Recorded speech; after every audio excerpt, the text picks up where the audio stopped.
विश्वनाथ भगवान की महाकालेश्वर भगवान की ओंकारेश्वर भगवान की कुबेरेश्वर महादेव की हर हर महादेव हर हर महादेव हर हर महादेव। काशी विश्वनाथ ओगड़धामी प्रकालदर्शी कैलाशी विनाशी भगवान शिव जिनकी पुनित पावन पवित्र शिव महापुराण की कथा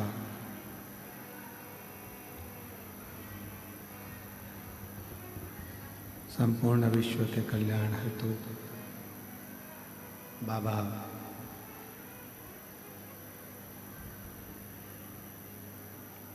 देवाधिदेव महादेव की कृपा से, उनकी करुणा, उनकी उदारता से ये पवित्र पावन शिव महापुराण की कथा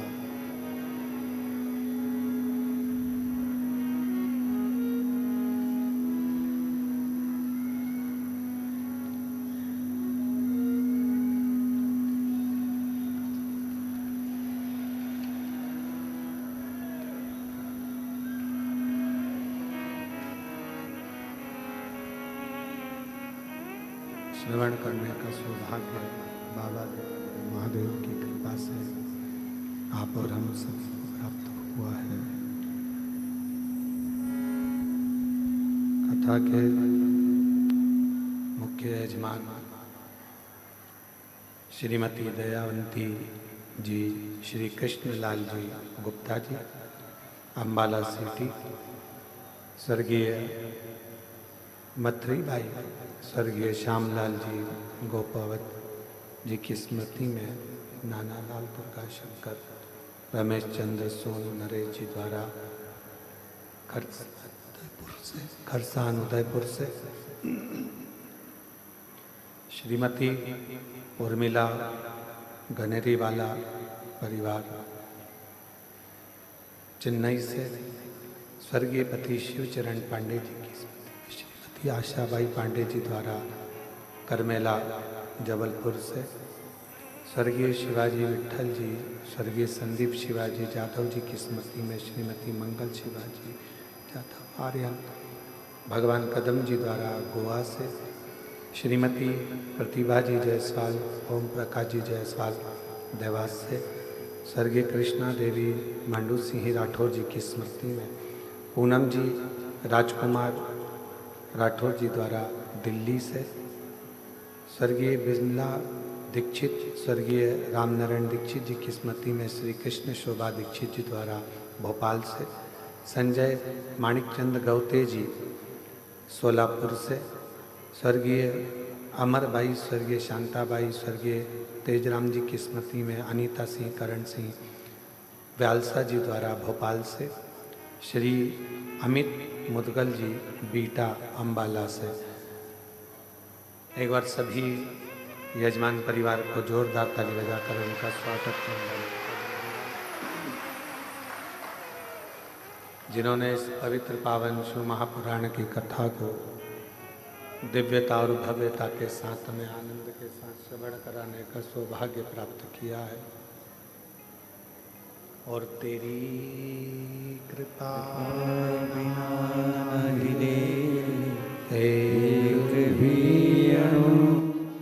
लेते हैं श्वास, तेरी कृपा से तनु तनु बखान क्या करूं मैं, राखों के ढेर का चपटी भभूत में खजाना कुबेर का, हे रंगदार मोती दीवार ओमकार तू, भोले ओमकार तू, आयो शक्ति हाय शंभु कारकार तू।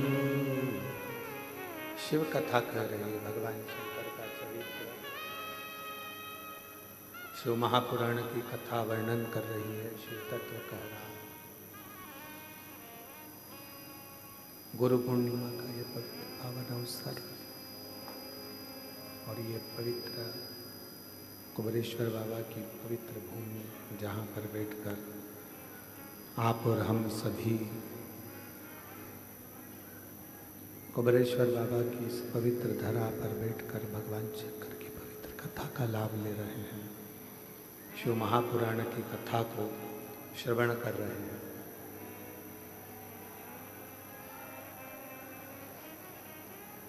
शिव की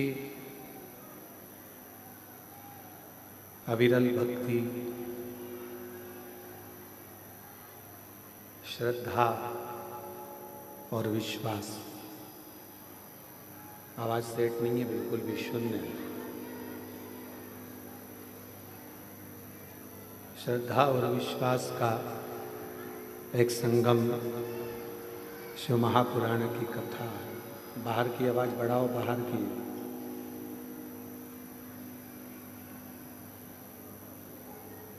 और ये शिव की ही उदारता है, भगवान शंकर की ही कृपा है, शिव की ही करुणा है,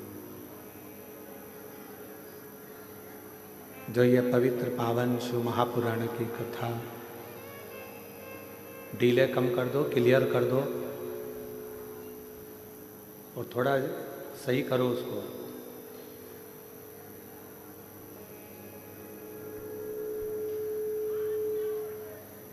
भगवान शिव की ही कृपा, करुणा, उनकी उदारता, उनकी दया है, जो ये पवित्र पावन शिव महापुराण की कथा आप और हम सब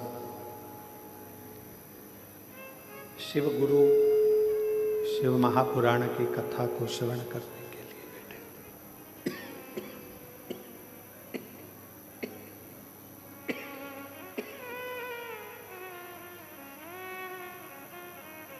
शिव गुरु शिव महापुराण की कथा को ग्रहण करने के लिए, उसको श्रवण करने के लिए बैठे हैं।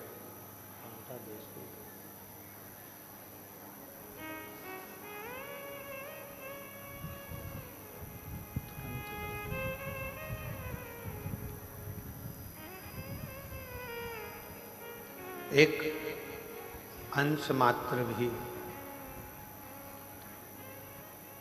शिव महापुराण की कथा यदि हमारी चित्त में, वृत्ति में, मन में बैठती है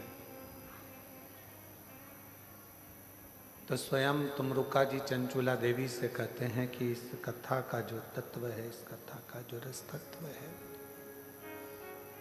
वह हमारे जीवन को सार्थक कर देता है।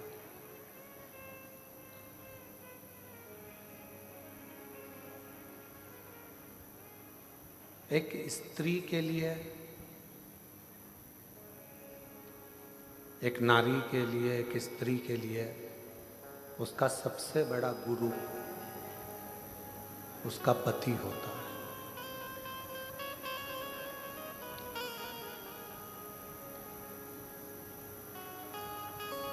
अगर कोई तुमसे पूछे कि एक स्त्री का, एक नारी का सबसे बड़ा गुरु कौन होगा, तो वो उसका पति होगा।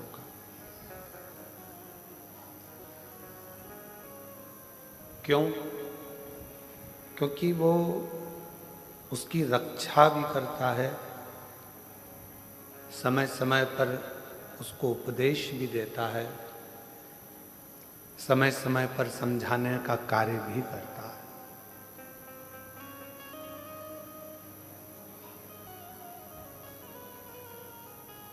पर यदि कोई गलत व्यसन में डूबा हुआ है, गलत तरीके से व्यवहार कर रहा है, गलत मदिरा का पान कर रहा है, गलत विचारों को रख रहा है, गलत सोच को रख रहा है, गलत विचारों को अपने भीतर रख रहा है, तो फिर वो श्रेष्ठता नहीं, फिर वो केवल एक पति हो सकता है, फिर वो गुरु नहीं।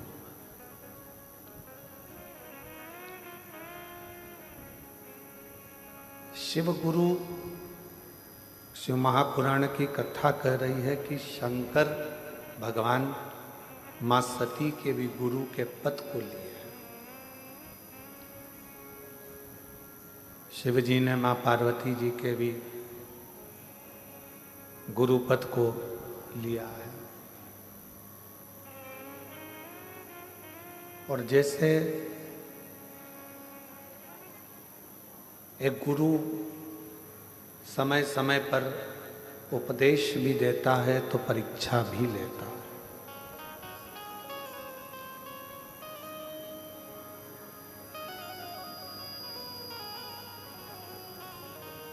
आज की दुनिया गुरु जी का आसन लेने में लगी है, गुरु जी का अनुशासन लेने में नहीं लगी।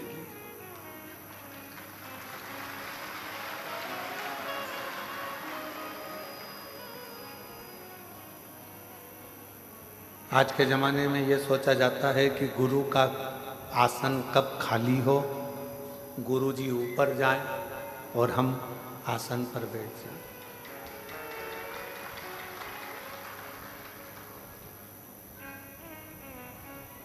आसन से प्रीति नहीं, अनुशासन से प्रीत होना चाहिए। यदि गुरु जी के बतलाए हुए अनुशासन पर आप चल रहे हो, गुरु जी ने कह दिया कि ऐसा मत करो, मत करो। गुरु जी ने बोल दिया ऐसा करो, कर।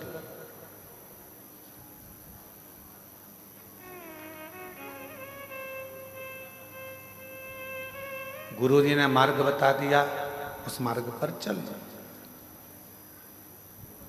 गुरु जी ने कोई उपदेश दे दिया, उसको श्रवण करो और उसको अपने जीवन में उतारो। आज चेला गुरु के अनुशासन पर नहीं चलता। आज चेला गुरु जी के अनुशासन पर नहीं, आज शिष्य गुरु के अनुशासन पर नहीं।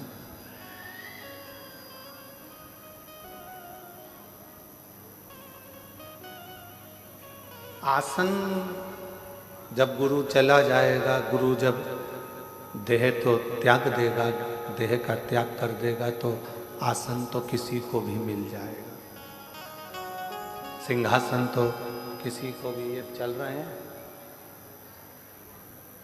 सिंहासन तो किसी को भी मिल जाएगा। और चोंगे जैसी आवाज आ रही है, थोड़ा सेट तो करो उसको।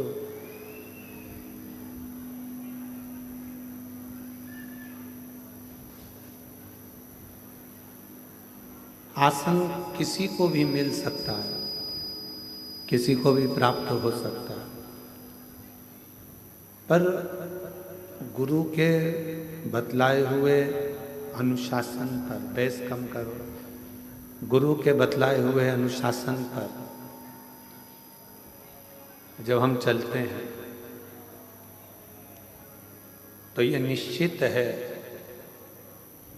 केवल गुरु का आसन ही नहीं, कहीं ना कहीं भगवान सद्गुरु की कृपा हो जाती है और ऐसा सिंहासन मिल जाता है कि फिर आसन की कोई कामना ही नहीं।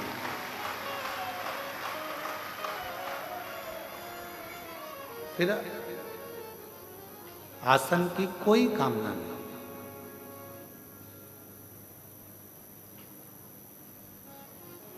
और फिर निवेदन करेंगे, शिव महापुराण की कथा कहती है कि पार्वती जी को भगवान शंकर ने एक गुरु बनकर अमरनाथ की गुफा में बैठकर ज्ञान उपदेश दिया। मां सती को शिवजी ने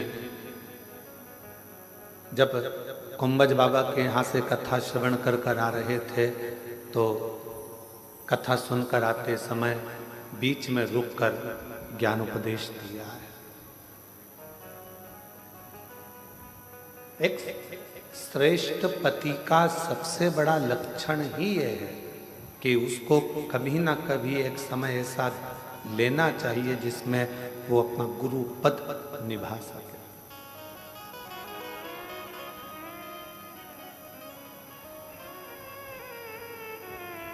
वो अपना गुरु पद निभा सके।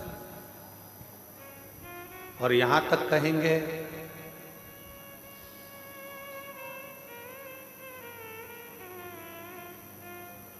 यदि मृत्यु लोक में एक नारी का शरीर मिला है, स्त्री का शरीर मिला है, पीछे के चोंगे होन खोलो भाई, पीछे के। अगर नारी का शरीर मिला है, स्त्री का शरीर मिला है, तो इतना जरूर कहेंगे कि नारी के शरीर में अगर ये शरीर आपको स्त्री का मिला है, तो नारी के शरीर में एक घर की सास के, घर के बुजुर्ग के और एक पति के चरण छूना चाहिए। बाकी के जगत में कोई भी हो, किसी के नहीं छूना चाहिए। कोई अच्छा विद्वान संत होगा, विद्वान गुरु होगा, तो वो अपने चरण कभी नहीं छूने देगा।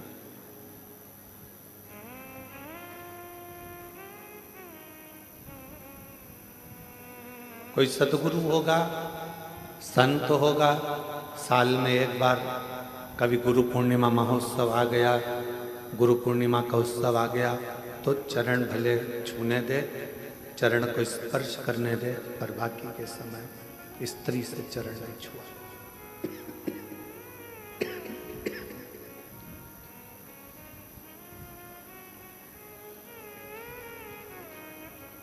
पति को गुरु मानना,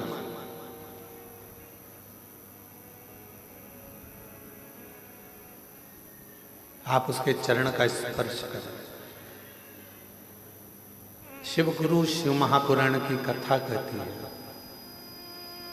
हमने पहले भी कथा में कहा, आज फिर कहते हैं, अगर घर में बुजुर्ग माता पिता बीमार पड़े हैं, घर के अंदर कोई बुजुर्ग बीमार पड़ा हुआ है, कोई रोगीला पड़ा हुआ है, किसी को तकलीफ है, कष्ट है, तो शिव जी को एक लोटा पानी ना चढ़ाकर उस बुजुर्ग को एक लोटा जल पिलाने का प्रयास करना, उसको अच्छा करने का प्रयास।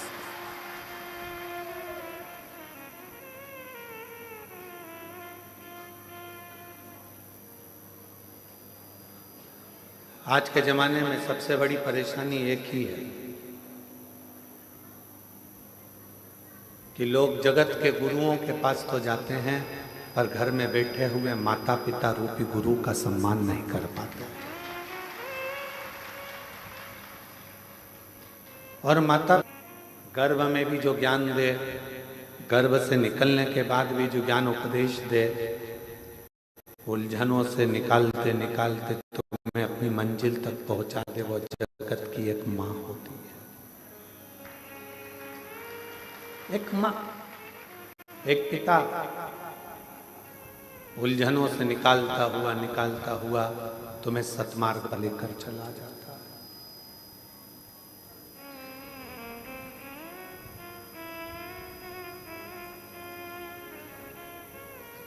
कई लोग कहते हैं कि बताओ, उनकी बहू ने हमारे पाँव नहीं छुए, उनकी बहू ने हमारे पाँव नहीं पड़े, चरण प्रणाम नहीं करा। जेठ के पाँव छूना है, थोड़ा दूरी से, चरण का स्पर्श नहीं होना चाहिए। नंदोई के पाँव छूना है, चरण यहाँ है, थोड़ा दूरी से, चरण का स्पर्श नहीं होना चाहिए।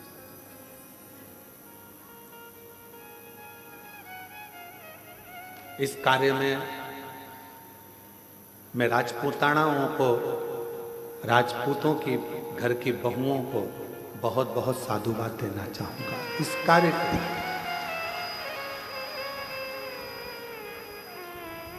राजपूतों के, राजपूतानाओं के घर की जो बहुएं होती हैं, राजपूतों के घर की जो बहुएं बेटियां होती हैं, सिर पे पल्लू लेकर अगर किसी के चरण भी छूना है तो अपने पल्लू का एक सिरा लेकर जमीन को रखकर जमीन को ही वो प्रणाम करते हुए उनको नमन कर लेती हैं, खम्मा घड़ी कर लेती हैं।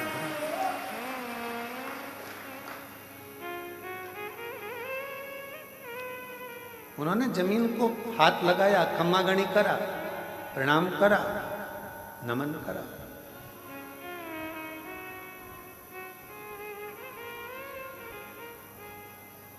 ये हमको संस्कार प्राप्त होते हैं।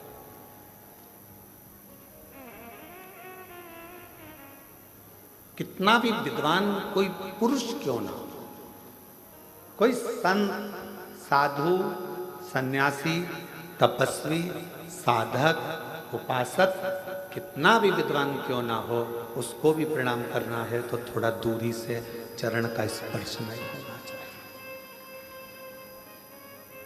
एक पति, दूसरा परमेश्वर, उसका चरण का स्पर्श तुम कर सकते। चरणों को छुओ, पर किसके?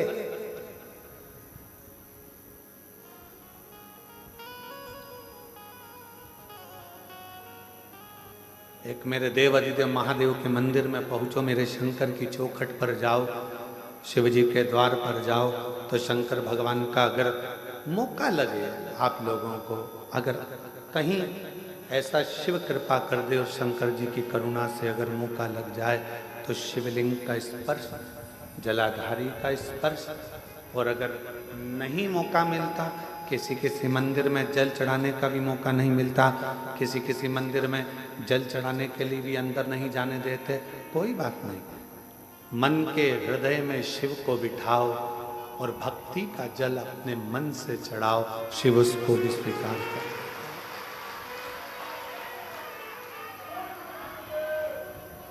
भक्ति का जल हृदय से शिव स्वीकार करते, और यदि भक्ति नहीं है तो फिर वो तुम्हारा जल चढ़ाना व्यर्थ। और कितना सुंदर शिव महापुराण की कथा कहती है कि नियत, नीति और नियम, ये तीन चीजें हैं। एक है तुम्हारी नियत,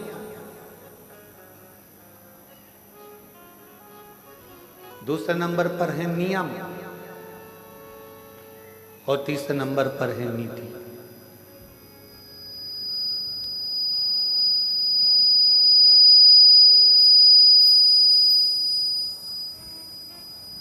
नियत, नीति और नियम अगर तुम्हारा अच्छा है, नियत अच्छी है, तुम्हारी नियत ऐसी नहीं है कि इससे काम निकाला बाद में लात मार दी, काम निकाला और बाद में धक्का दे दिया। अगर तुम्हारी नियत और तुम्हारी नीति, मतलब नीति से मतलब है कि तुम विचार कर कर बैठे हो कि मैं खुद भी गलत नहीं करूंगा और दूसरे को भी गलत नहीं करने दूंगा, तो ये तुम्हारी नीति श्रेष्ठ है। एक नियत को श्रेष्ठ रखिए, दूसरा नीति को श्रेष्ठ रखिए, और तीसरा नियम। अपने जीवन में एक नियम अवश्य, मुझे शंकर जी के मंदिर जाना है, एक लोटा जल चढ़ाना है, भगवान शिव के मंदिर जाना है, शिव की आराधना करना है, शिव की अर्चना करना है, शिव की चाकरी करना है, ये तुम्हारा नियम। भला हो बुरा हो जैसा भी हो, मेरा पति तो मेरा देवता है। तुमने नियम बना लिया कि मैं अपने पति के रोज चरण छूंगी, मैं अपने घर के बुजुर्ग का, घर के बड़ों का रोज चरण छूंगी।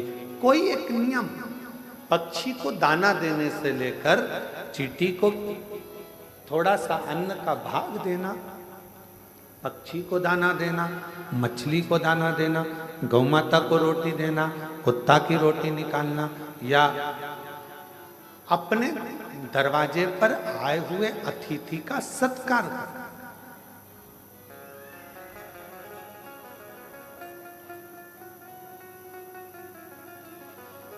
आप लोगों ने एक शब्द सुना होगा, अतिथि देवो भव। क्या कभी आप लोगों ने विचार करा कि हमारे यहाँ अतिथि को भगवान का दर्जा दिया गया है।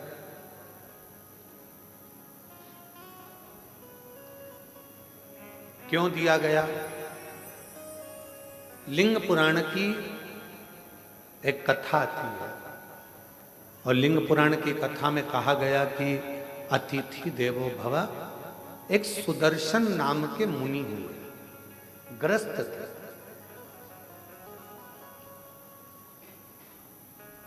और सुदर्शन मुनि ग्रस्त आश्रम में रहने वाले अपनी पत्नी, अपने बच्चों के साथ अपना जीवन आनंद के साथ जीते थे।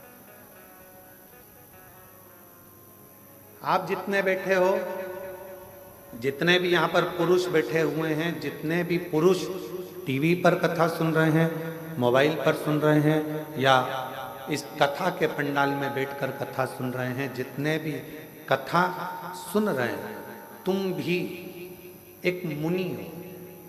तुम भी कोई साधारण व्यक्ति नहीं हो।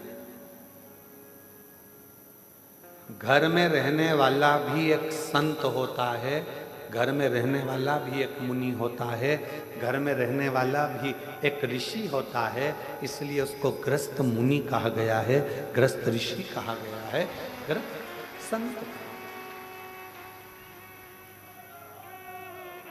एक ग्रस्त संत।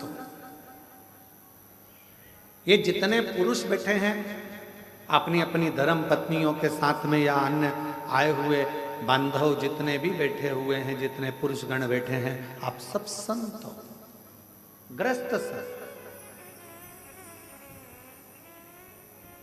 ग्रस्त साधु, ग्रस्त सन्यासी, ग्रस्त तपस्वी।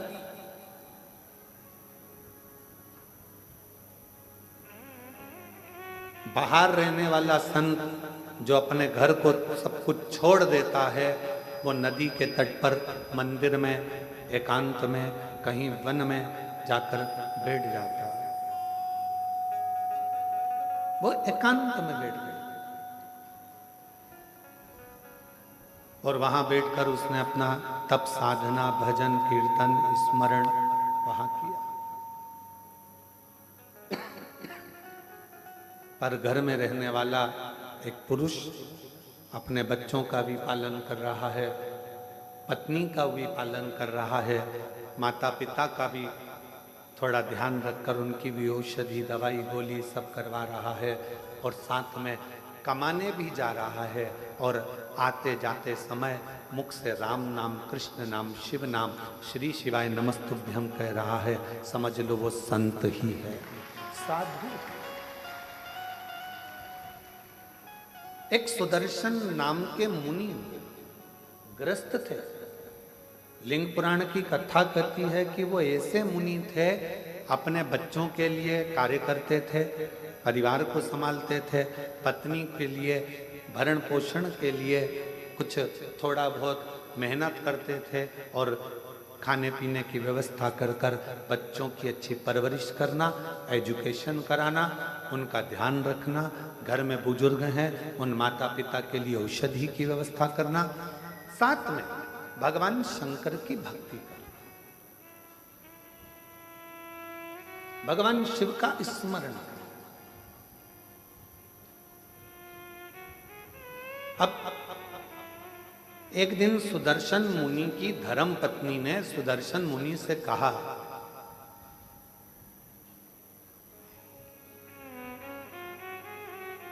कि मैं बच्चों में व्यस्त रहती हूँ, बच्चों की परवरिश में व्यस्त रहती हूँ, मैं भगवान के मंदिर नहीं जा पाती हूँ, भगवान का भजन नहीं कर पाती हूँ।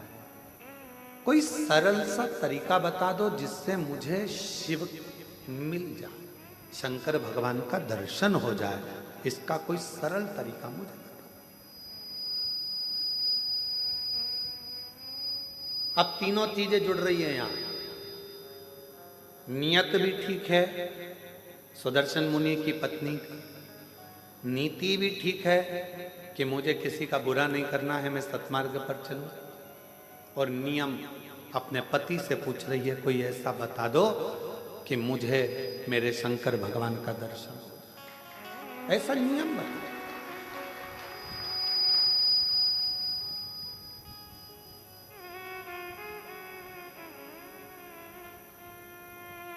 कोई ऐसा उपाय हो आपके पास में जिससे शंकर भगवान का मुझे दर्शन हो, वो उपाय बताओ। सुदर्शन मुनि ने कहा कि तुझे बच्चों से फुर्सत नहीं मिलती, दिन रात तू व्यस्त रहती है, भोजन बनाती है, माता पिता को खिलाती है, परिवार में रहती है, बच्चों की परवरिश करती है, थक जाती है, तुझे मैं क्या उपाय बताऊं। पर पत्नी ने जिद पकड़ ली, कोई ऐसा उपाय बताओ मुझे कि मुझे शिव मिले। तब सुदर्शन मुनि ने कहा कि एक काम करो, कोई भी अतिथि अपने घर में आए उसकी सेवा दिल से करना। भोजन मांगे भोजन दीजिए, पानी मांगे पानी दीजिए, उसकी पूरी व्यवस्था करना। एक ना एक दिन तुम्हें शिव का दर्शन जरूर होगा, शंकर जरूर मिलेगा।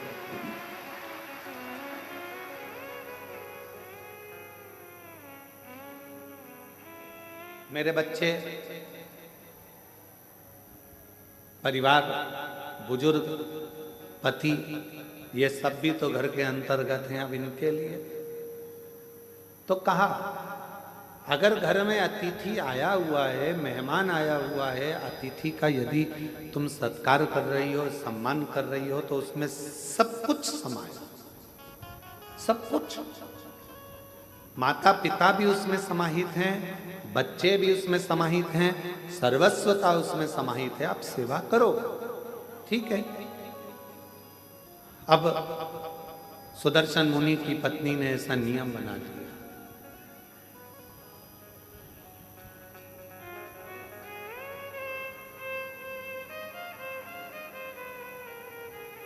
सुदर्शन मुनि की पत्नी ने ऐसा नियम बना लिया कि अब घर में कोई भी अतिथि आए उसका सम्मान करती है, उसका आदर करती है, उसका सत्कार करती है।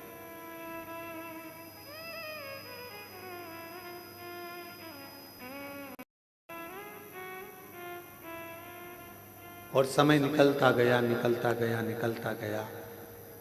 आज शंकर भगवान ने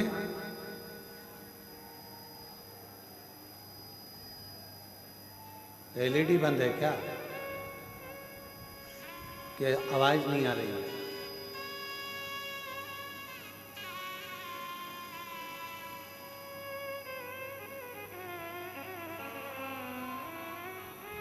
शंकर भगवान ने परीक्षा ली।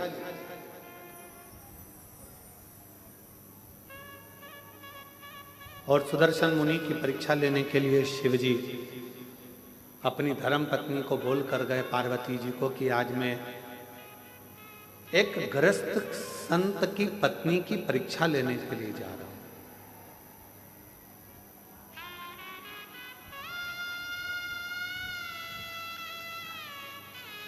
एक जन को भेजिए ना, थोड़ा सा मालूम कर ले। एलईडी है।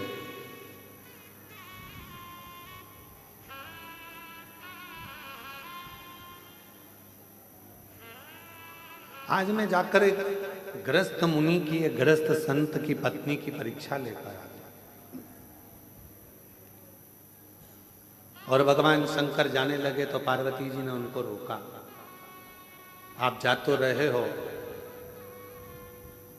बहुत भोले हो, मैं जानती हूं कि तुम जाओगे और अगर उसने तुम्हारी सेवा करी, परीक्षा में पास हो गई, तो तुम कुछ ऐसा वैसा देकर मत आ जाना।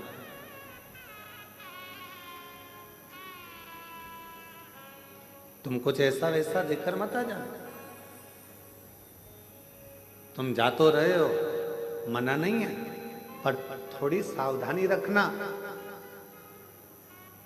जिस पत्नी का पति बहुत भोला होता है ना, पत्नी अगर मायके भी लेकर जाती है तो साथ लेकर जाती है, शादी में भी जाती है तो साथ जाती है।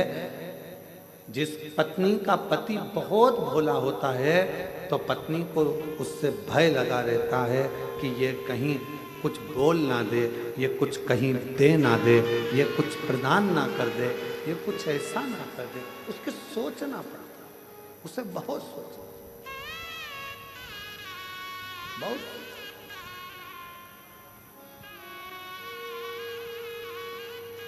और शंभु शरणे पड़ी मांगू घड़ी रे घड़ी दुख काटो दया करी न दर्शन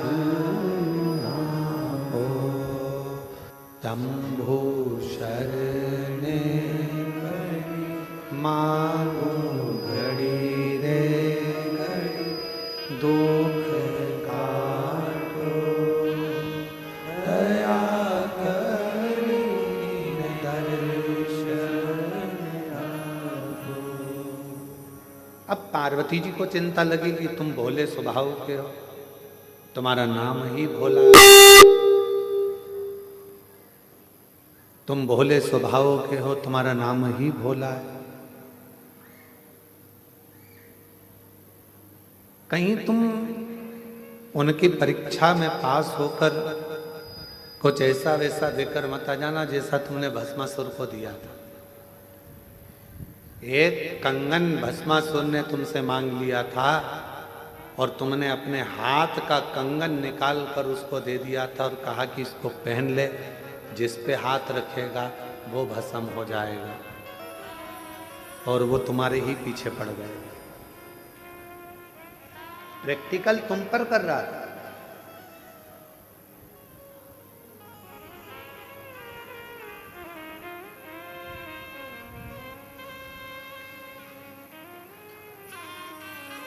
आज के समय में उपदेश देना बहुत सरल है। गूगल पर सर्च करना, यूट्यूब पर निकालना, ढेर सारे मोटिवेशन स्पीच देने वाले मिल जाएंगे और मालूम पड़ता है कि वो खुद भी डिप्रेशन में पड़े रहते हैं। आज के समय में उपदेश देना सरल है, पर उस उपदेश को अपने ऊपर धारण करना दुनिया का सबसे कठिन काम।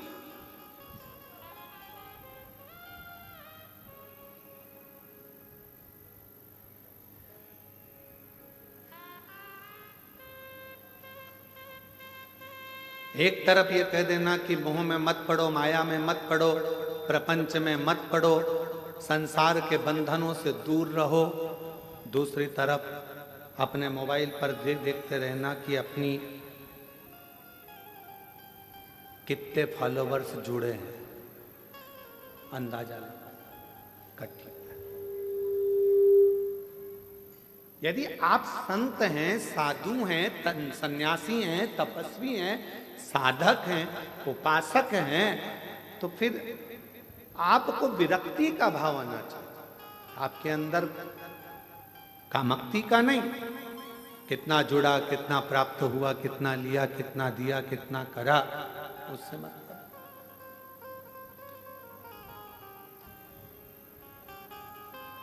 और आप सबको आज बड़ी प्रसन्नता होती होगी देखकर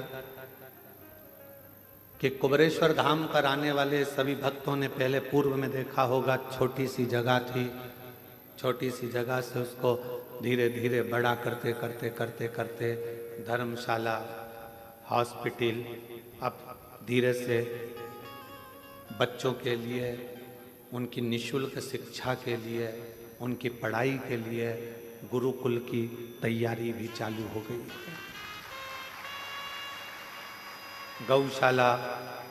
गौशाला के बाद में एक पास में नंदीशाला की, जो गाय के बछड़े होते हैं, बैल, उनको लोग काटने के लिए भेज देते हैं, तो उन बैलों की रक्षा के लिए नंदीशाला की व्यवस्था।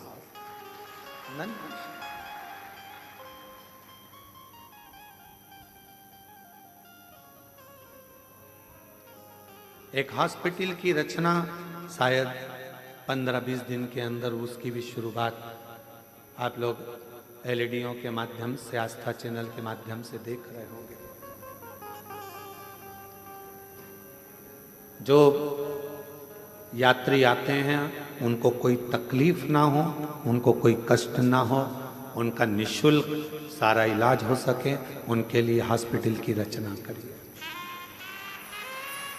भोजनशाला आप देखते होंगे, निरंतर रोज अभी तो आप लोग लाखों की संख्या में आए हो तो बड़ा भोजनशाला चल रहा है, नहीं तो निरंतर 35 से 40 हजार यात्री शिव भक्त रोज सुबह 10 बजे से लेकर शाम को 4 बजे तक भोजन ग्रहण करते हैं लगातार।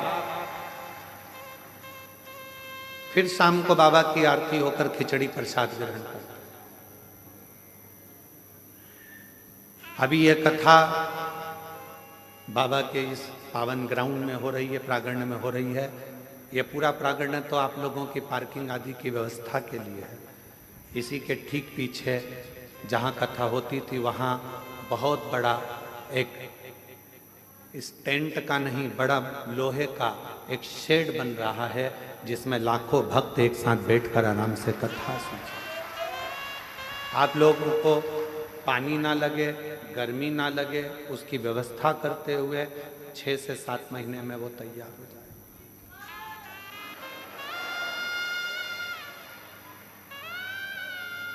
होम्योपैथिक औषधि केंद्र, आयुर्वेदिक औषधि केंद्र और सारी व्यवस्था कुबेरेश्वर धाम पर आप लोगों को निःशुल्क मिल सके, उसकी पूरी तैयारी यहाँ करी जा रही है।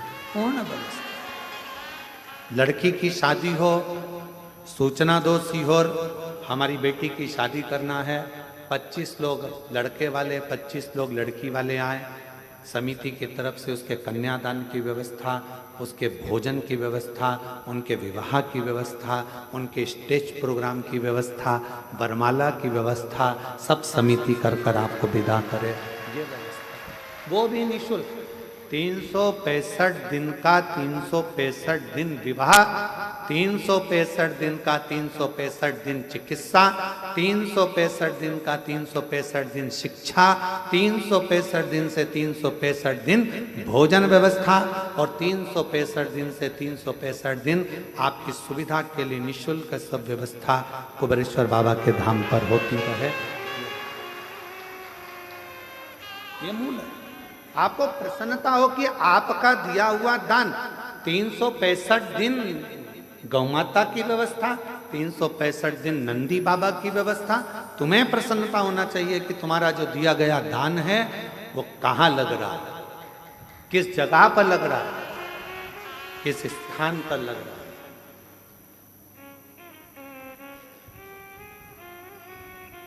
और तो और जो बच्चे पढ़ने में होशियार हैं और फीस जमा नहीं कर पाते तो उनके फीस की व्यवस्था भी विठले सेवा समिति पूरे भारत में कर रही है। केवल मध्य प्रदेश नहीं, पूरा भारत। कोई भी प्रदेश होता है, सूचना मिलती है, उसकी व्यवस्था करी। शिव है तेरा तुझको अर्पण, तेरा है तुझे समर्पित। हमारी माता ने तो हमको जन्म दिया था तो हमारे पास में बिछाने के लिए, हमारी माँ के पास में गोदड़ी भी नहीं थी। तुलसी के क्यारे के नीचे जन्म हुआ था और तुलसी के क्यारे के नीचे जन्म हुआ था। हमारी माता का हाथ पकड़कर खींचकर हमारी ताई लेकर कक्ष में गई। बिछाने का सामान नहीं था तो जो मुरमुरा होता है, क्या बोलते हैं उसको, परमल, मुरमुरा, पोहे की लाई जो प्रसाद में खाते हो, मुरमुरा, उसका टाट पड़ा हुआ था बोरा जिस पर हमारा जन्म हुआ। उस बोरे पर जन्म हुआ है और मृत्यु के समय पर भी कोई राजसी ठाट नहीं। यही मानव का शरीर ऐसे ही छूट कर चले जाना है। इसलिए आपका आप में ही लगा कर जाना है कि आप लोगों की जिंदगी के साथ श्रेष्ठ।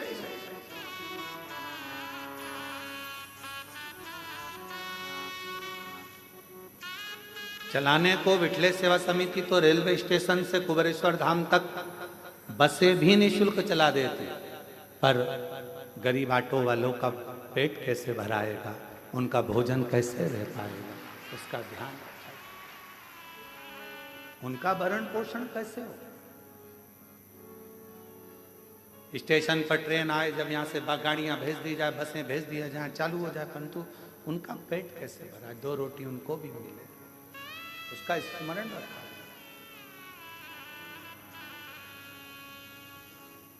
शिव भक्ति को धारण करो।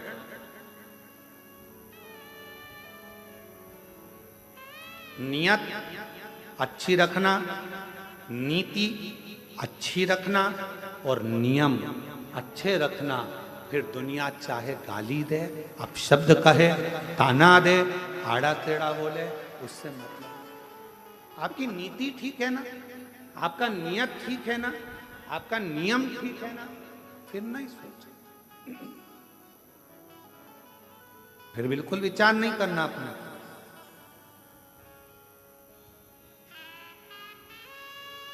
हमारे सीहोर के कई हॉस्पिटल हैं जिसमें वेंटिलेटर तक नहीं है, पर कुबेरेश्वर धाम का जो हॉस्पिटल बना है उसमें ढेरों सारे वेंटिलेटर तक लगाए गए हैं, जिससे किसी को दिक्कत ना हो, किसी को तकलीफ, किसी को कष्ट ना हो।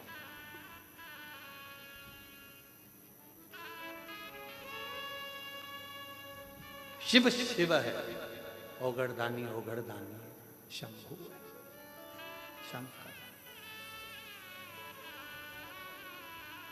और कितनी बड़ी कृपा मेरे कुबेर भंडारी की होगी कि एक रसीद कट्टे की एक बुक लेकर आज तक समिति का कोई कार्यकर्ता ना कभी सीहोर गया और ना किसी के गांव गया कि तुम दान देना।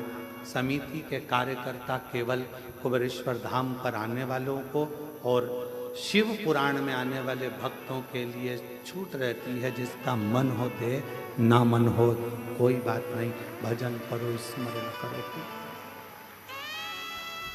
सीहोर में कोई नहीं कह सकता कि पंडित प्रदीप मिश्रा के आश्रम से कोई आया और किसी ने एक कटोरी आटा मंगा, चावल मंगा, दाल मंगी या धन मंगा, कोई नहीं।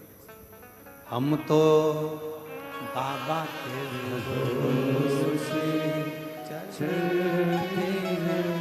जब वो पाठ कर रहे हैं, सवेरे 8:30-9 बजे पाठ चल रहा है और हमारे ललित महाराज आकर कहते हैं कि दूध की जगह छाछ डल गया। कैन भरकर 100 लीटर छाछ डल चुकी है खीर में, उसमें दूध नहीं था, छाछ थी। अब क्या होगा? तो जब वो छाछ को दूध कर सकता है तो वो दुनिया का सारा भंडार भी भर सकता है।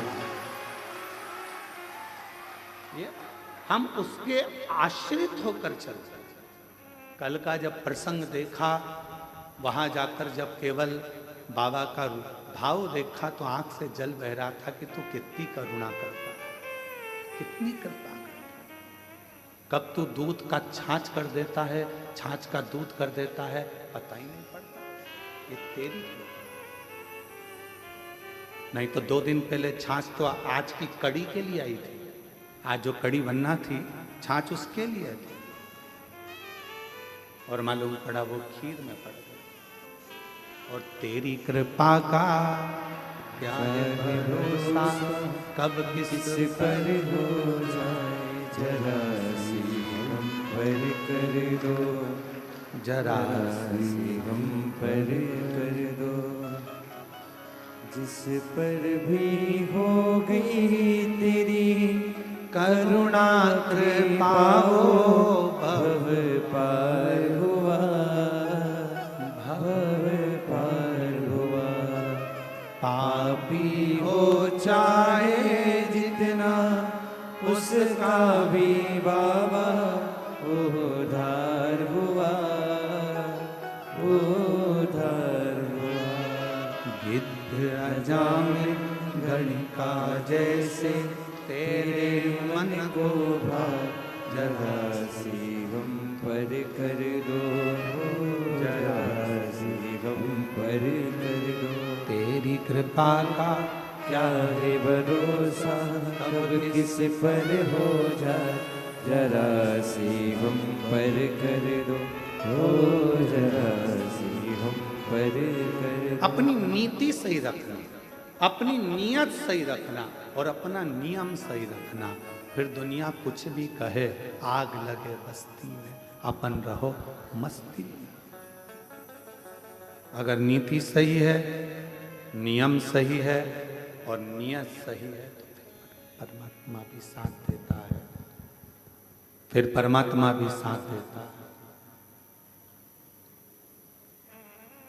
सुदर्शन मुनि की धर्म पत्नी ने कहा कि मैं मुझे नियम भेजा, अतिथि देवो, अतिथि का सत शिव मिलेगा इसमें, क्यों नहीं? आप कोई भी एक नियम तो पकड़ो, शंकर भगवान को मिलने में देरी नहीं लगे। आप पकड़ो एक नियम, ठीक है, अतिथि सत्कार का नियम पकड़ा, और अतिथि सत्कार का नियम जो पकड़ा, ऐसे नियम में डूब गई कि शंकर भगवान परीक्षा लेने चले तो पार्वती जी ने कहा कि तुम भोले हो, दे मत आना कुछ।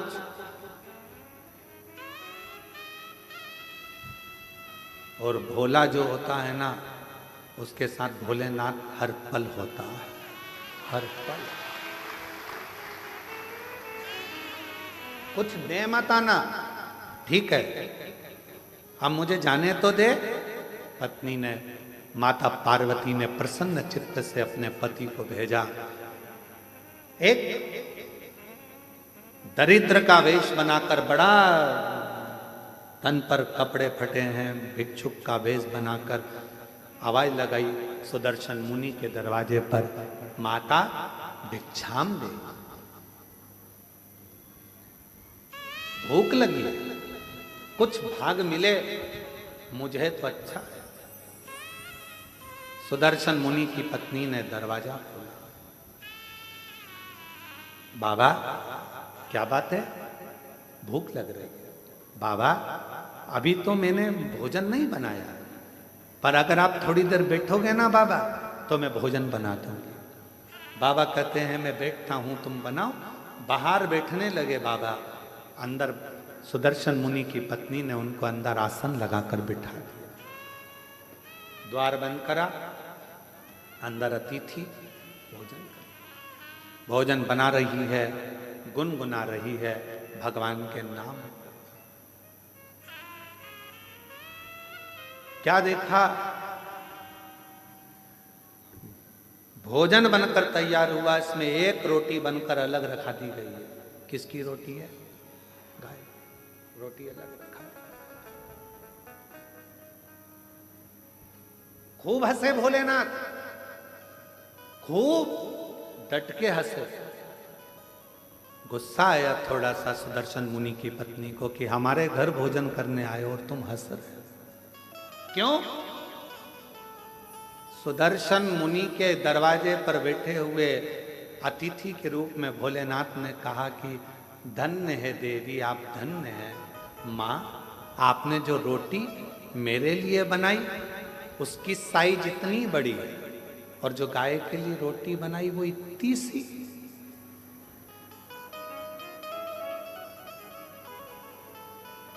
होना तो ये चाहिए, मैं 2 पांव से चलता हूं, गाय 4 पांव से चलती है। मेरा शरीर छोटा है, गाय का शरीर बड़ा है, तो मेरी रोटी से बड़ी तो गाय की रोटी होना चाहिए। पर संसार के लोगों ने अपनी रोटी से छोटी रोटी गाय की कर दी है। बोलो, ये गलती केवल सुदर्शन मुनि की पत्नी से नहीं, अपने घर में भी होती है।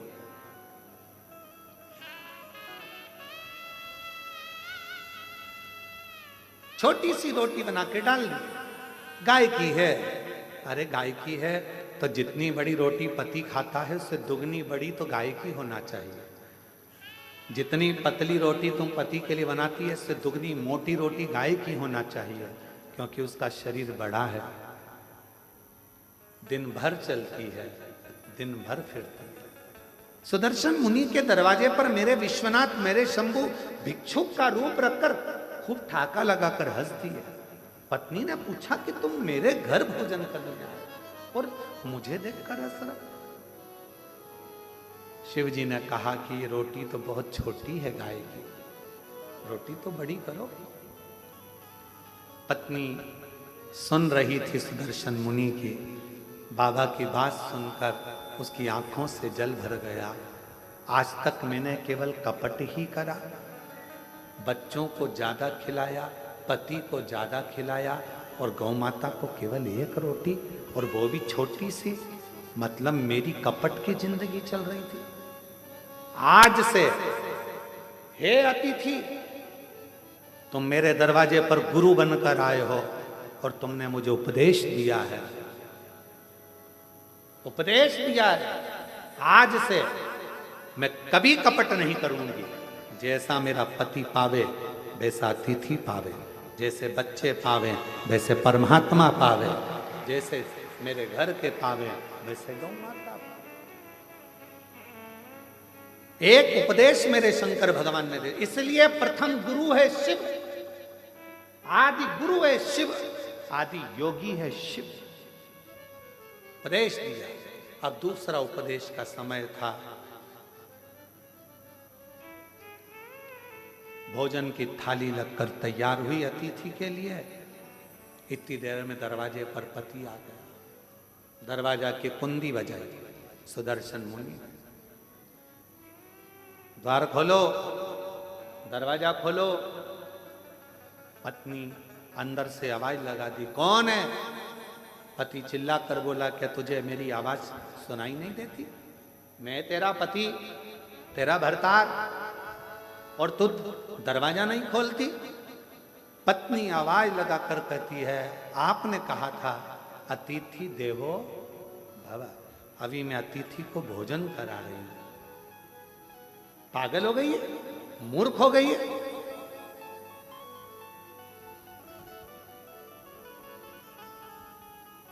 ना जाने किसको घर के अंदर बिठा कर रखा है। कोई चोरी कर कर चले जाएगा, बाहर निकाल उसको, दरवाजा खोल। इतने में पत्नी मुस्कुरा कर बोली, मैंने आपसे पूछा था तो आपने कहा था कि अतिथि तो भगवान का स्वरूप होता है, और मैंने आपको गुरु मानकर आपकी वाणी पर विश्वास कर लिया। अब तो मैं दरवाजा तभी खोलूंगी जब अतिथि का भोजन हो जाएगा, प्रणाम कर लूंगी, वो विदा होगा, तब मैं द्वार खोलूंगी। तो मैं द्वार खोलूं। शिव ने पूर्ण परीक्षा ली। आज मेरे शंकर भगवान निकलते ही नहीं घर से बाहर। लाओ जरा एक गिलास दूध और लाओ, जाओ। सुदर्शन मुनि की पत्नी दूध का गिलास भर दिया। अब बोले, बाबा मेरे झोले में जो कपड़े रखे हैं वो सारे चल चल के गंदे हो गए हैं। माँ धो दोगी? माँ कपड़े धो रही। 1 घंटा कपड़े धोने में हो। अब बाबा बोले कि मेरे को पानी पीना है, पानी नहीं। फिर थोड़ी देर बाद बोले, खाना ज्यादा हो गया, मेरा मन कर रहा है 1-2 घंटा आराम कर लूं। बाबा सो गया। फिर थोड़ी देर बाद बोले, अब मेरा मन हो रहा है जाने का। इसको तो खुशी नहीं हुई, पर दरवाजे के बाहर जो बैठा था सुदर्शन मुनि, उसको प्रसन्नता हुई, अब दरवाजा खुलेगा। जिस गुरु ने उपदेश दिया था वही डिप्रेशन में पड़ा था, टेंशन। अब द्वार खुलेगा। तैयार हो गए, झोली टांग ली, सब कुछ हो गया, चलने की तैयारी थी। इतने में सुदर्शन मुनि की पत्नी से बाबा बोले, मेरे कपड़े लेकर आ जाओ। कपड़े लेकर आई तो सुदर्शन मुनि के पत्नी ने कपड़े दिए। जो कपड़े दिए तो बाबा बोले, अभी तो ये गीले हैं, जब तक सूखेंगे नहीं तब तक जाऊंगा। अब अभी गीले हैं, अभी नहीं जाऊंगा। लिंग पुराण की यह कथा है। बड़े प्रेम से अगर आप पढ़ेंगे तो 122 नंबर के अध्याय पर इसको प्राप्त करेंगे। बड़ा सुंदर सा। अब उठे नहीं, कपड़े सूखेंगे नहीं तब तक जाऊंगा नहीं। बैठ गए। अब वो बाहर बैठा पति फिर बैठ गया बेचारा। संध्या होने लगी, शाम का समय होने लगा। सुदर्शन मुनि की पत्नी से बाबा बोले, देख के आओ कपड़े सूखे? हाँ बाबा सूख गए, ले आओ। लाए, झोले में भरे, जाने लगे। अब कहने लगे, माँ मन कर रहा है अब रात को कहाँ जाऊंगा, रात को कहाँ जाऊंगा। ये गांव तो मेरा परिचित भी नहीं है। जिस गांव के अंदर मैं जाऊं कोई मेरा पहचान वाला भी नहीं है, मैं कहाँ जाऊंगा। सुदर्शन मुनि की पत्नी ने कहा, जो आपकी आज्ञा हो, जैसा आपका मन करे वैसा आप करें। तो कहा, मैं पर पुरुष तुम पर नारी, एक कक्ष में रहना उत्तम नहीं है। मेरा मन है या तो मैं बाहर चले जाऊं या तुम चली जाओ। तो कहा, बाबा आप अतिथि हो, आप घर के अंदर रहो, मैं घर के बाहर चली जाती हूँ, मैं घर के बाहर चली जाती हूँ।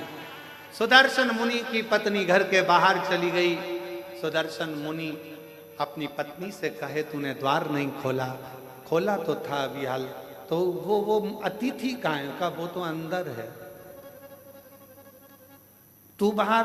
हाँ, उसी ने कहा, रात्रि का समय है, पर नारी पर पुरुष एक जगह पर ठीक नहीं। भले तुम माँ हो पर स्थान बदला जाए, मुझे बाहर कर दिया। चलो अपन बाहर सो जाते हैं। पत्नी ने अपना बिछौना बिछाया, चैन की नींद सो रही, पर पति जिसने ज्ञान दिया था, अतिथि देवो भव, वो टेंशन में रात भर दरवाजे पे ही सोया, कुछ ले नहीं जाए, कुछ ले नहीं जाए।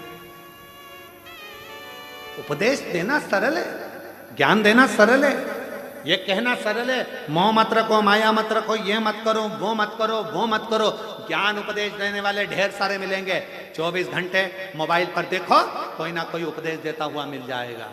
ये मत कर लेना, एकादशी पर ये दोष मत कर लेना, प्रदोष के दिन ये गलती मत कर लेना, शिवरात्रि पे ये गलती मत कर लेना, सावन का महीना चालू हो रहा है, शंकर जी को ये मत चढ़ा देना, शंकर जी को वो मत चढ़ा देना, शंकर जी की पूजन ऐसे कर लेना, वैसे कर लेना। लोग डराएंगे, धमकाएंगे।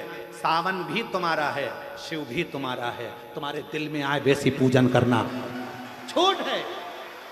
तुम्हारे दिल में आए वैसे शंकर को भजो, तुम्हारा मन करे वैसे शिव को रिझाओ, तुम्हारा दिल करे वैसे शंकर की आराधना करो। कोई कहे ये मत चढ़ाओ, पाप लगेगा, कोई के वो मत चढ़ाओ, पाप लगेगा। उसने कहा, पाप कहाँ होता है वो बताओ पहले। कहा, नरक चले जाओगे। तो कहा, तू देख कर आया क्या? हमारे पड़ोसी गए, अभी तक नहीं आए, बताया ही नहीं कि नरक है कि स्वर्ग है। जो जाता है वो बताता नहीं है कि मैं स्वर्ग में हूं कि नरक में हूं। इसलिए ये सब मेरे को मना सिखाओ। मेरा शंकर मेरा है, अड़भंगा मेरा है, शिव मेरा है। जल चढ़ाऊंगी तो भी मुझे स्वीकारेगा, नहीं चढ़ाऊंगी तो भी स्वीकारेगा, क्योंकि मेरा बाप है, शंकर है, शिव है, उसमें भ्रम नहीं, मुझे भ्रमता नहीं। मैं आडंबर में पड़ने वाली नहीं। कोई ने कहा ये मत चढ़ाओ, कोई ने कहा वो मत चढ़ाओ, कोई ने कहा ऐसा मत करो, कोई ने कह दिया वैसा मत करो, कोई ने कहा ये कर देना तो ऐसा हो जाएगा, कोई ने कहा वैसा कर देना तो वैसा हो जाएगा। अरे हम तो बाबा के भरोसे चलते हैं, हम तो बाबा के भरोसे चलते हैं। आडंबर से भी उपदेश देना सरल है, कहना सरल है, ऐसा मत करो, ऐसा मत करो, कठिन है, बहुत कठिन। पति उपदेश दे दिया, अतिथि देवो भव, और दरवाजे पर सो रहा है। सुदर्शन मुनि दरवाजे पर सो रहे हैं, ये कुछ लेकर ना चले जा। दूसरे दिन सुबह धर्म पत्नी के नेत्र खुले, पति के चरणों को प्रणाम करा, दरवाजा बजाया, अतिथि देवो महादेवो, अतिथि देवो महादेवो, दरवाजा बजाया। शंकर भगवान जो रूप में थे, दरवाजा खोला, खोलकर जो पत्नी ने दर्शन किया, ये कोई दरिद्र भिक्षुक नहीं है, ये तो मेरा देव अधिदेव महादेव है।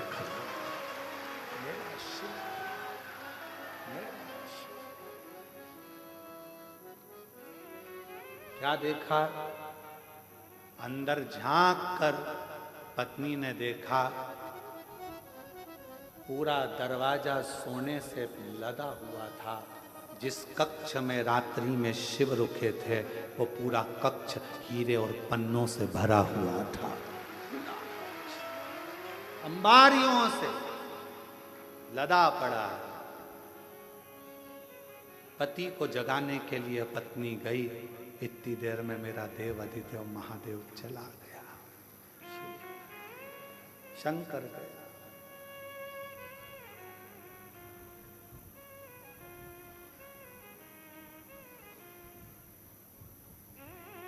पत्नी ने पति के चरण पकड़ लिए। आपने कहा था अतिथि की सेवा करना, शंकर का दर्शन हो जाएगा, आपके बराबर दुनिया में कोई गुरु नहीं मिलेगा। आपके कहने पर मैंने अतिथि की सेवा करी और वास्तव में मुझे शिव का दर्शन हो गया। शिव का दर्शन, मुझे शंकर भगवान का दर्शन हो गया। ये कृपा नहीं तो क्या है, क्या है? मैं नहीं जानती थी कि वाणी पर भरोसा करा हुआ, शिव पर करा हुआ विश्वास एक ना एक दिन सुख प्रदान करता, आनंद प्रदान करता।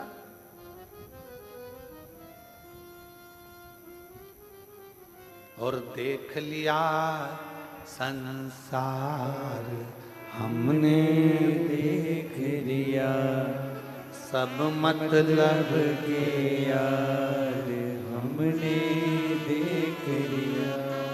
झूठे नाते झूठे रिश्ते, झूठे नाते झूठे रिश्ते, अरे झूठा है संसार हमने देख लिया। सब मतलब के यार हमने देख लिया। अतिथि देवो भव, ये संबोधन गलत नहीं है। यह हमारे लिंग पुराण से, शिव पुराण से, नर्मदा पुराण का ये संबोधन है कि अतिथि देवो भव। अतिथि का सम्मान अगर दिल से करा जाए तो वो शिव का ही एक अंश माना जाए।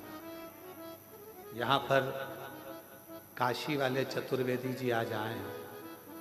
कहाँ? ये काशी में जब कथा थी, हम विदा हो रहे थे, तब इनकी आंख में आंसू भरा हुआ था। इनकी धर्म पत्नी और ये दोनों, कहाँ?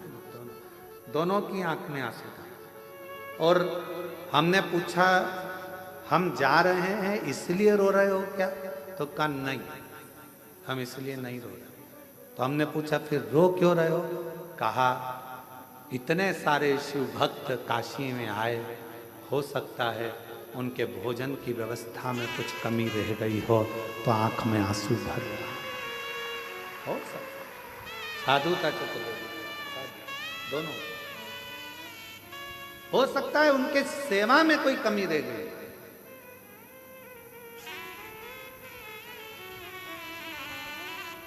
उनकी सेवा में कोई कमी हो। महाराज कुबेरेश्वर धाम पर भोजन व्यवस्था चलती है। हम हमेशा जब भी कथा कर कर सीहोर आते हैं तो अपने शिव भक्तों से, सेवादारों से एक ही बात कहते हैं कि सबको भरपेट भोजन मिले, किसी से ऊंची आवाज में बात ना करें, किसी को अपशब्द ना कहें, किसी को ताना ना दें, किसी को आड़ा टेढ़ा ना बोलें, जो हो वो प्रेम से खिलाओ, पर किसी से कोई शब्द ऊंची आवाज में ना बोला जाए, क्योंकि अतिथि देवो भव, भगवान शिव का एक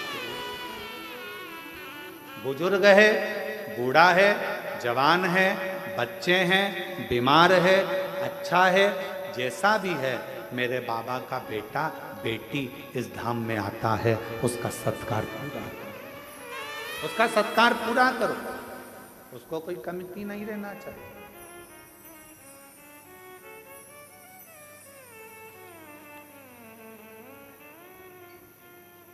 उसको कोई कमती नहीं रहना चाहिए। ये आपके लिए नहीं आए हैं, ये मेरे देव अधिदेव महादेव के लिए आए हैं, मेरे शंकर के लिए।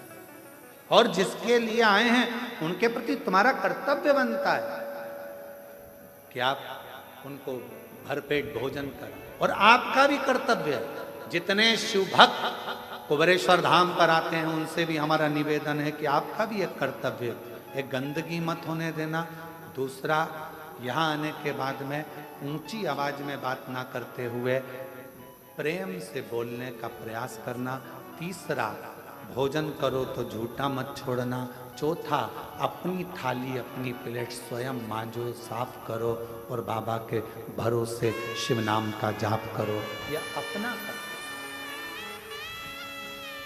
नियत, नीति और नियम, ये तीन हमारे जीवन में श्रेष्ठता प्रदान करते हैं। अगर आपकी नियत सही है तो आपको दुनिया में कोई पीछे नहीं हटा सकता, आप बढ़ते चले जाओ। आपका नीति सही है, आप जगत कल्याण की बात करते हो, जगत उद्धार की बात करते हो, उसमें कोई आपका कोई विशेष आपके लिए कोई आवक का स्रोत ना सोचा जाए। आप तो केवल नीति के अनुसार कार्य करिए, नियत से, अच्छी नियत से कार्य करिए और नियम से काम करो। जिंदगी की सफलता आपके पास हो, आपके पास हो। अच्छा एक बात बताओ, बहुत लंबा रास्ता है, बहुत लंबा रास्ता है, बहुत ऊंचा रास्ता है, बहुत लंबा रास्ता है। इस रास्ते को काटना है तो सबसे ज्यादा जरूरी चीज क्या है?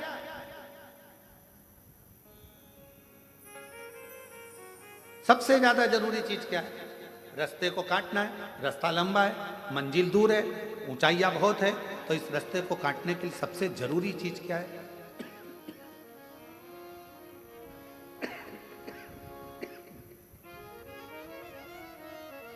सबसे जरूरी है दो चीजें। एक, आपका विश्वास, और दूसरा, जिस रास्ते पर चल रहे हो उस पे चलने के लिए तुम्हारे पांव की मजबूती। विश्वास, मजबूती। रास्ता कितना भी लंबा हो, पांव मजबूत हैं तो कितनी भी लंबी रास्ता हो वो तुम्हारे कदमों में होगा और तुम मंजिल तक पहुंच कर ही।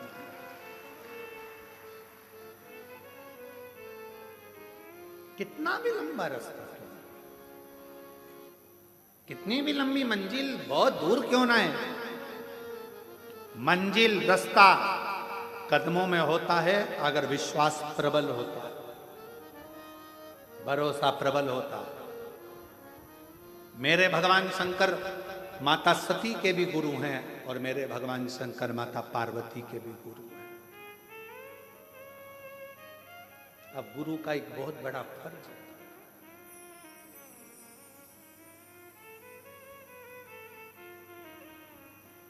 जितने चेलों को गुरु मंत्र मिलता है, जितने चेलों को गुरु गुरु मंत्र देता है, अगर वो चेला कोई गलत काम करता है तो सबसे ज्यादा चेले को कम गुरु को भोगना पड़ता है। किसको भोगना पड़ता है? गुरु, क्योंकि उसने मंत्र दिया है, उसने जन्म दिया है दूसरा। इसलिए गुरु दीक्षा देने वाला गुरु अपने शिष्य को पहले परखता है। क्यों साहब, कितने साल कथा सुनी, कहां कहां सुनी, किस किस पंडाल में सुनी, सेवा करी, कथा सुनने के लिए गए थे? हाँ, हम बैठे थे पंडाल में, कथा सुनी। मैं 4 साल से टीवी पर सुन रही हूँ। गुरु देख लेता है, ये जो शंकर की भजन, ये मेरे से गुरु मंत्र लेने नहीं, शिव का मंत्र लेने के लिए आई है, शिव का मंत्र लेने के लिए आया है। अगर इसने कथा में दिल लगा लिया, इसने पूरा भरोसा यदि शंकर पर कर लिया, तो इसने अगर गुरु मंत्र ले लिया तो एक दिन ये शंकर के चरणों में जरूर पहुंचेगा। सती ने भी शिव को गुरु माना है और पार्वती जी ने भी शिव को गुरु माना। अब इनके विकार, इनके भीतर जो विकार उत्पन्न हो जाए, मालूम पड़े इनके भीतर थोड़ा क्रोध आ जाए, इनके भीतर थोड़ी अहंता आ जाए, इनके भीतर थोड़ी अभिमत्ता, कितना माता सती के मन में आ गया था ना, मैं दक्ष प्रजापति की बेटी सती,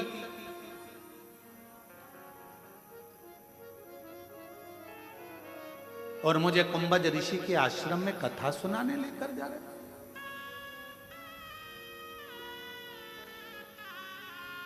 विवाह के बाद तो लोगों को कहां जाना चाहिए और लोग कहां जा रहे हैं? आप कहां लेकर जा रहे हो मेरे को? कितना सुंदर कहा है,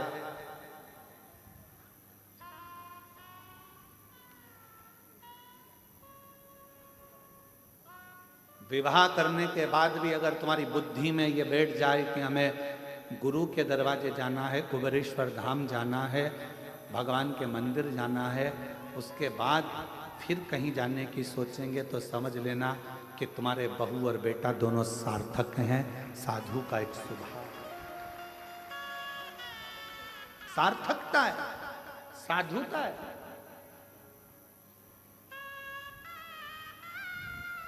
जैसे कहाँ जा रहे हैं, कहाँ हम उज्जैन जा रहे हैं, कहाँ जा रहे हैं, हम ओमकारेश्वर जा रहे हैं। अच्छा, मतलब मध्य प्रदेश आने वाले हो? हाँ। और तुम्हारे मन में आ गया, अरे भैया मैंने सुना है मध्य प्रदेश में सीहोर जिला है, सीहोर जिले में सीहोर के पास में 11 किलोमीटर दूर पर, रेलवे स्टेशन से 11 किलोमीटर दूरी पर कुबेरेश्वर बाबा का धाम है, जहाँ का कंकर शंकर के रूप में पूजाता है।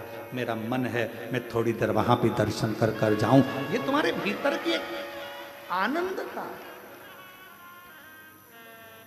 ये तुम्हारे भीतर की एक श्रेष्ठता है कि तुम्हारे अंदर ये उत्साह उत्पन्न हो रहा है कि मैं कुबेरेश्वर धाम जाऊं, कंकर शंकर की भूमि पर जाऊं, शिव धाम जाऊं।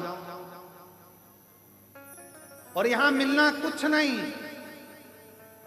आप सोचो कि कई लोग कहते हैं हम वृंदावन जा रहे हैं, वृंदावन में बिहारी जी के भी दर्शन होंगे, रंगनाथ जी के भी दर्शन होंगे, यहाँ भी होंगे, वहाँ भी होंगे, बाबा का गोवर्धननाथ जी बाबा की परिक्रमा भी होगी, यमुना जी का स्नान भी होगा। कोई कहे हम अवध जा रहे हैं, वहाँ पर माँ सरयू जी का दर्शन होगा, स्नान होगा, पूजन होगा, राम जी का दर्शन होगा, कनक बिहारी जी का दर्शन होगा, ये होगा। कोई कहे हम काशी जा रहे हैं, वहाँ पर विश्वनाथ जी का दर्शन होगा, काल भैरव का दर्शन होगा, महामृत्युंजय भगवान का दर्शन होगा, नर्मदेश्वर भगवान का दर्शन होगा, ओंकार बाबा का दर्शन होगा। सबके मन में भाव, पर अलग से अगर आपके मन में यह भाव उत्पन्न हो रहा है कि हमें कुबेरेश्वर धाम जाना है, तो वहां आसपास में कुछ भी नहीं मिलेगा, मिलेगा तो केवल रोड से भी दूर ये बस्तियां जो तुम अब देखते हो ना, होटलें बनी हैं, दुकानें बनी है, या दुकानें, यहां कुछ भी नहीं था, कुछ भी नहीं। और पूछना ये गांव के लोगों से, यहाँ के गांव के आसपास के लोगों से, कुछ भी नहीं था।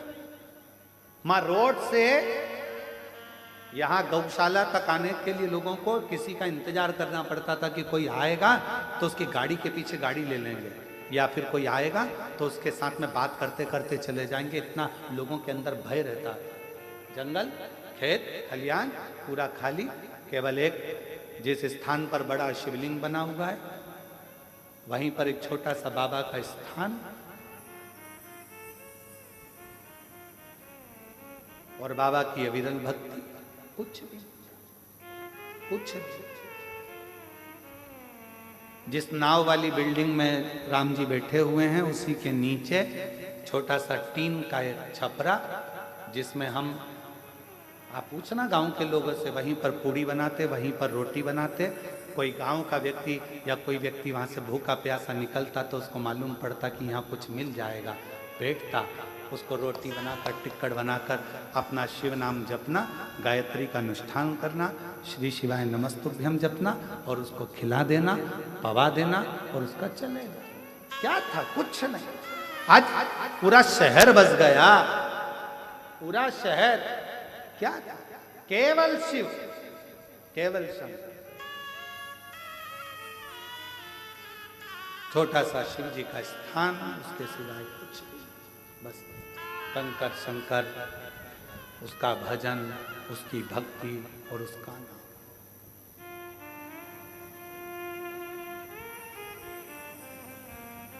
कई लोग कहते हैं गुरुजी आपने वृंदावन नहीं चुना। कल हमारे चतुर्वेदी कह रहे थे कि वृंदावन नहीं चुना, अयोध्या नहीं चुना, उज्जैन नहीं चुना, आपको यही जगह चुनी जहां पर बिल्कुल एकांत अलग साइड में। हमने कहा हम नहीं चुनते, उसने हमको सीहोर के लिए चुना, तो जगह भी तो वही चुनेगा। चुनने वाला वो है, सब बनाने वाला वो है, करने वाला वो है। आप और हम तो केवल एक निमित्त मात्र हैं, केवल निमित्त। शरीर मिलाए, अच्छा कर्म करिए, शरीर चला जाएगा।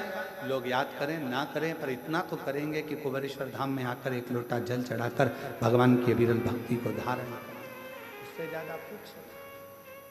और हम तो बाबा के भरोसे चलते हैं, हम तो बाबा के भरोसे चलते हैं। ये दुनिया वाले जलते हैं, ये दुनिया वाले जलते हैं, डमरू वाले के भरोसे चल